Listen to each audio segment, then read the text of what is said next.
Hi, it's Penny here, and today I wanted to talk to you all about the books that I read in March. Now, it's nearly the end of April, but I got sick at the beginning of April, so I haven't really had the energy to film since then. And in fact, I read 25 books in March, and I'm not going to talk about them all today because that is way too many books to talk about. So I'm going to split this wrap up into two. As well, I am going to do this book battle style like I normally do, where I pair up all the books and I battle them against each other until we get to the champion of the month. Obviously, I won't come up with the champion of the month until the second video. And as well, I'm also going to group some of these together so that we don't have too many, because I did read a few different series during March, and so if I group all those together, this becomes much more manageable. And also, most of the series that I read, I kind of binged them all at once, and so I don't know that I even think about them in my head as separate books anymore.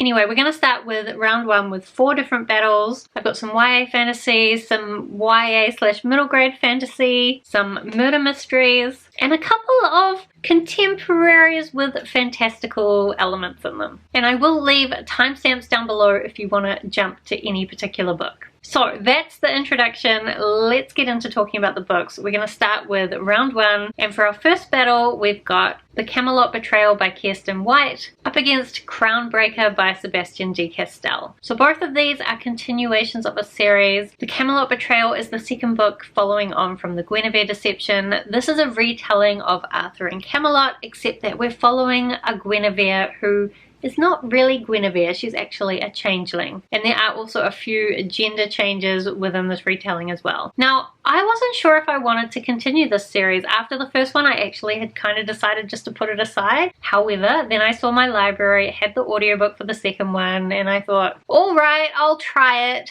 And I'm really glad that I did, because I really enjoyed it. This was definitely better than the first book. The first one, I felt like we spent a lot of time just in Guinevere's head as she worried about what to do and worried about getting caught. Whereas in the second book, there was a lot more going on. She was more proactive in what she was doing. And as well, there were a few really interesting twists. We're finding out a little bit more about Merlin and what is going on with him.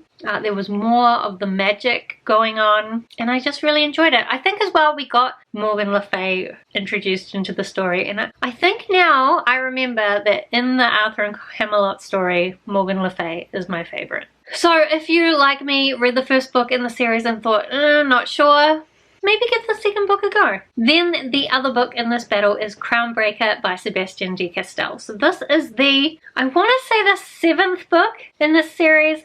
Regardless, it's the final book in this series. So this series follows a boy named Callan. In the very first book, he is about to take his magic exams when he realizes that his magic has started disappearing, and instead of telling people, he tries to trick his way through his magic exams. Those events lead to him basically traveling the world, and every single book pretty much has a different cast of characters, a whole new magic system, a whole lot more trouble for Callan to get himself into. But then this last book, we kind of come full circle. A lot of the different characters all come together, and I think if you like the series, then you will really like the ending to this series. I wouldn't say that this is one of my most favorite series, but I have really enjoyed going along with Callan's journey, and I feel like I saw somebody else say that they didn't feel like he had a lot of character development throughout the series. I kind of disagree. I think that's what I really enjoyed, is seeing how he continues to use trickery to get himself out of trouble or get himself into trouble, but the trickery that he is using kind of evolves and almost becomes trickery with more of a moral basis, if that's a thing. The series doesn't take itself too seriously. It has a pretty good sense of humor. And I will say this particular audiobook that I listened to had an introduction from the author where he talked about his life and how it led to him writing this story. And I really enjoyed that perspective. So if you can get that version, I do recommend it. I guess I would also say, like almost every book in this series, about halfway through I thought we were coming up to the final climax, the big thing, and we were not. It kept going every single book, because I'm listening to the audiobook, so I can't tell how far through I am. I think I'm nearly finished, and then I realize I'm only halfway. But I think that's because they're always so action-packed, and there's always one thing happening after another, and what you think is the point of the book often isn't the point of the book.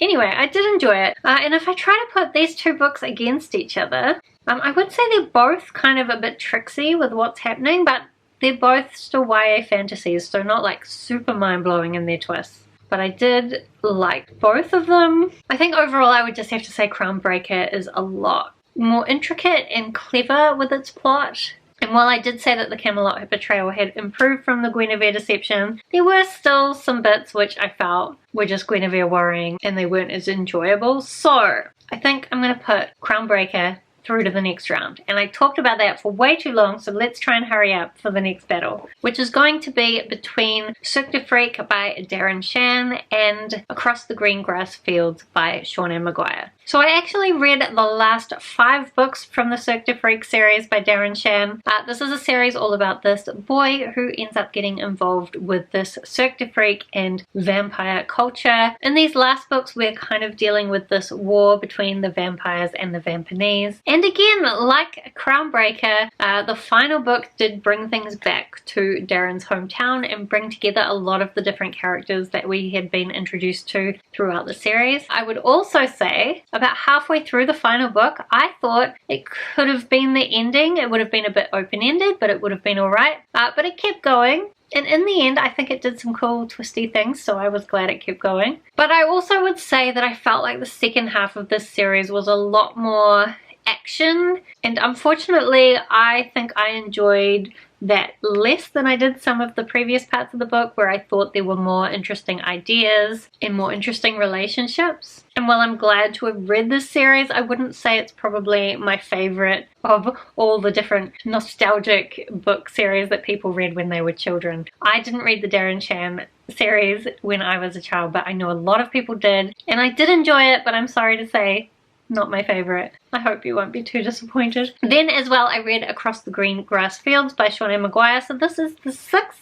book in the Wayward Children series. This series is all about children that have found these magical doorways through to magical worlds. Every odd book in the series is kind of set around this school where these children go when they've returned from the magical worlds, and they're kind of dealing with the fact that they can't get back to these places where they feel like they belonged. But then every even book in the series is a character finding their door and exploring the world through it. So the main character in this book is intersex, and she goes into this world of horses, magical horses and centaurs, all sorts of other magical horses that I've now forgotten the names of. And there were a couple of pictures in this book, and I think it could have done with a lot more, because I discovered that I don't actually know that much about magical horse mythology beyond unicorns and centaurs. And I would have liked pictures of the ones that I didn't know. Of course I could Google it, but like, I'm reading a book. I don't want to be Googling. As well, unfortunately, like a lot of the series, the books are very short, and I felt like the ending was very rushed. I would have really liked to have gotten more of the world,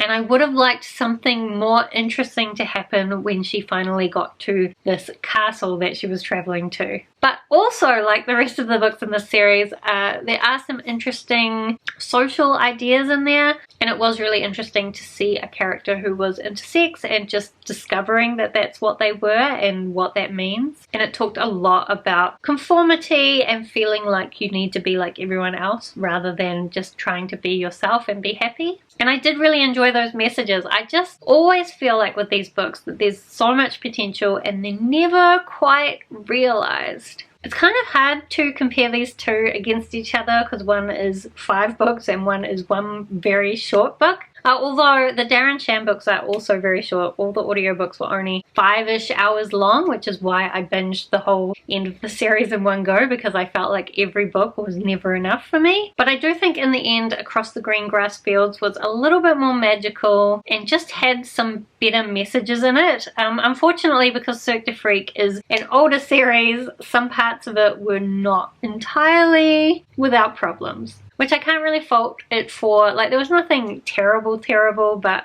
it's a little bit dark sometimes, maybe, for a middle grade series. So I'm going to put Across the Green Grass Fields through to the next round. Our next battle is between When No One Is Watching by Alyssa Cole and Magic for Liars by Sarah Gailey. So When No One Is Watching by Alyssa Cole is a thriller. It's all about this woman who has moved back to her childhood neighborhood. Unfortunately, this is a traditionally black neighborhood, but it is now being gentrified, which means white people are moving in and trying to do it up, but at the same time complaining about the existing community because they have a whole bunch of false beliefs about what the existing community is like. We're also following this white man who has moved into the neighborhood with his girlfriend, but then unfortunately they've broken up, so they're still kind of living together, but they're separated, and he's trying to work out what to do from there.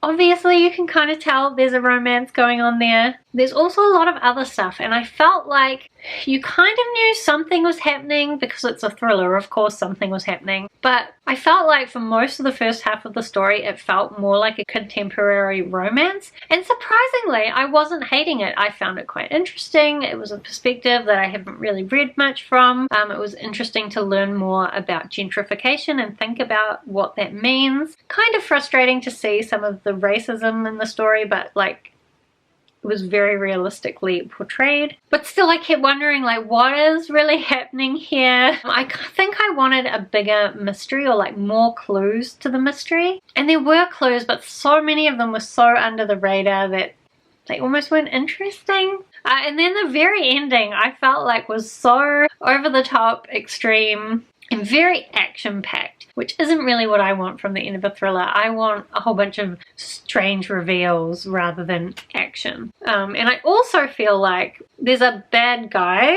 in the story, and I don't feel satisfied with the final outcome in terms of that. And I think that's what I'm looking for too, justice. And again, probably very realistic for there to not be justice, but still I found the ending a bit dissatisfying. So I don't know, like I did enjoy the reading experience for most of the book, so I almost recommend it, but it wasn't exactly what I was expecting, and I did find the ending a little bit dissatisfying, so not sure. But if you don't know much about gentrification, it is probably interesting to read from that perspective, although it doesn't necessarily like massively educate you on it if you already know something about it.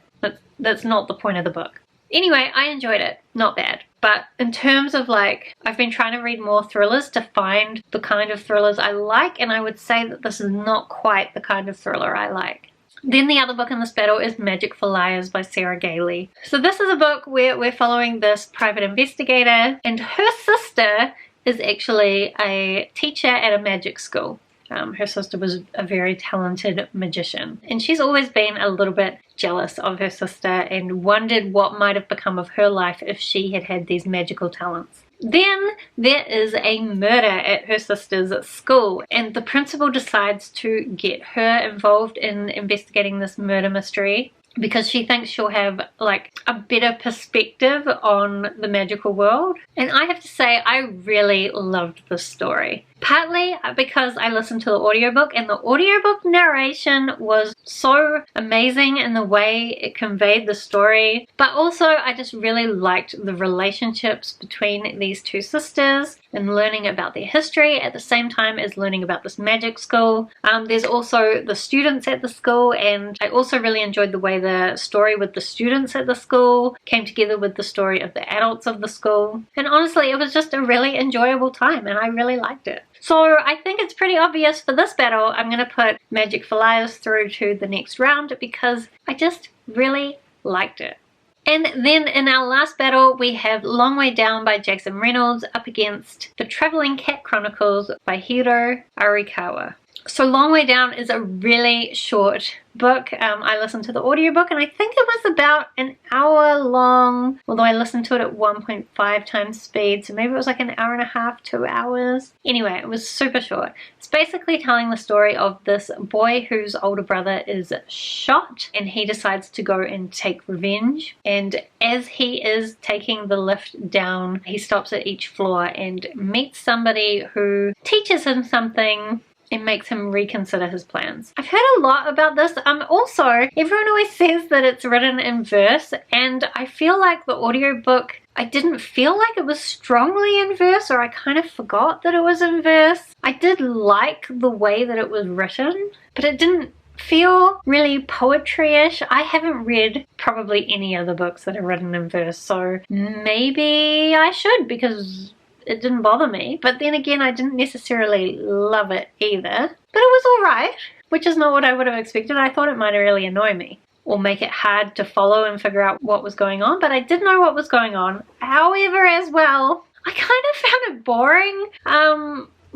I guess it's obvious that the lesson is going to be that, you know, continuing this cycle of violence is not helpful. And I read a thing by the author and he was like, I wasn't really writing the story to push any particular lesson. But I don't know, I just didn't feel like the encounters at every floor were that impactful for me. But I know other people have felt it, and so it just makes me question whether I am like dead inside or something. But I also think it's just that I like to read things with more twisty stuff going on, and there really was no twisty stuff going on with this at all. It's just a really short, straightforward story about this boy encountering some people that he maybe wouldn't encounter normally and learning more about these people that he thinks he knows. I mean, it was alright. I think if the topic interests you, then definitely give it a go. It's super short, so you've got nothing to lose anyway. And probably I would recommend the audiobook because I think it's narrated by the author. Sometimes I make that up, but it could be true. And then we have The Traveling Cat Chronicles by Hiro Arikawa. The main reason I picked up The Traveling Cat Chronicles is because I was told that it's told from a cat's perspective. And that's only kind of half true, because there are parts that are told from the cat's perspective, but significant parts of the story are told just in third person about this owner of this cat as he meets different people. Because the owner of the cat, for reasons, is taking the cat to try and find him a new home, and the people that he's taking the cat to are people from his past. And those stories weren't really told from the cat's perspective, or at least it didn't read like it was being told from a cat's perspective. It read like a human telling a story. And as well, I listened to the audiobook, and the audiobook narrator did this British accent for the cat. And so I didn't feel like the backstories were told from the cat's perspective because we weren't using that annoying British accent for the cats. Also, I was super frustrated about the fact that there was a British accent being used for the cat, because I don't think the cats should have British accents. Maybe British cats should have British accents. But this was a Japanese cat, so wouldn't it have, if anything, a Japanese accent? Wouldn't it? It made me really annoyed, and I kind of felt like it was because they were trying to make this cat very elitist and snobby. You know, like cats are, they kind of think they're better than everyone else. But I don't really think cat snobby is the same as British snobby, you know? So it just really frustrated me the whole time. But I would say that I do think the story was still really good, despite the fact that it didn't meet my expectations. At the end, I did cry because it is very emotional what's happening, and I did enjoy hearing these stories about this guy meeting all these different people and just getting to know this guy who's just very positive no matter what happens to him in life, and always very friendly and caring towards other people. It was a nice story, but I wanted more of a cat's perspective, so I was a little bit disappointed. Still, if I put it up against Long Way Down, it definitely had a much bigger emotional impact on me. It's just a much longer story, so there was a lot more going on. And I felt like the lessons within the story were a lot stronger as well. And I think maybe if I'd read it and I hadn't had that annoying British accent in my ears, then maybe I would have liked the cat perspective bits more as well. So I'm going to put The Traveling Cat Chronicles through to the next round. Okay, and then I think this will be the semi-finals. So we're going to take the winners from the previous round and battle them against each other. And in our first battle, we've got Crownbreaker by Sebastian de Castell up against Across the Green Grass Fields by Seanan Maguire. This is hard because Crownbreaker is the 7th book in a really long series, so much world building and so much magic, and then Across the Green Grass Fields is the 6th book in a series, but all the books are super short, and while there is a fair amount of world building, there's also a fair amount of worlds, so each world isn't as fully fleshed out. Although there's a lot of different worlds in the Spellslinger series as well. Across the Green Grass Fields definitely had stronger message and more interesting social commentary, but Crownbreaker was a lot more clever with its plot, some cool twisty things, some cool philosophy. It didn't have magical horses, so I mean, that's a disappointment. Every book could probably do with more magical horses than it does have. Even Across the Greengrass Fields could probably do with more magical horses. I think that I probably enjoyed Crownbreaker more. I think it's just a smarter story and there was a lot more to it to enjoy. So I'm going to put Crownbreaker through to the finals. And then we've got Magic for Liars by Sarah Gailey up against The Travelling Cat Chronicles by Hiro Arikawa. I did like, for both these stories, kind of the emotional journey that the main characters went through. Is the main character in The Travelling Cat Chronicles the cat or the owner? It's debatable. I think of it as the owner, despite the fact some of it is from the cat's perspective. But definitely both these books made me emotional, but I just think for the overall enjoyment factor, I enjoyed Magic for Liars a lot more. It just felt more clever, much more modern. Is it more modern? Yes, I think it is. Maybe it's just that I related to the main character much more. But anyway, I love Magic for Liars, so Magic for Liars is going straight through to the finals. So then, lastly, for the finals, we've got Crownbreaker by Sebastian de Castell up against Magic for Liars by Sarah Gailey. And I feel like it's probably obvious. Is it obvious? Can you guess? Can you? I definitely loved Magic for Liars a lot more. In some ways, they probably almost have a similar tone. Am I making that up? Probably a little bit. I mean, it's definitely hard to put the final book in a 7-book series up against a standalone, but honestly, at the end of both of these books, I still felt much more attached to the characters in Magic for Liars than I did for the ones in Crownbreaker, even though I've been with the characters from Crownbreaker for 7 books. So we are definitely picking Magic for Liars as the winner of this part of the book battle. When I get enough energy, I will film the second half of the book battle and we will battle the winner of that half against Magic for Liars, and then we'll know finally the best book that I read in March. Do let me know if you have read any of the books that I talked about today, and if you have, I would love to talk with you about them down in the comments. Otherwise, if you're interested in reading any of them, I would also love to talk to you about that down in the comments. Thank you so much for watching. I hope that you are doing well, and I will see you next time.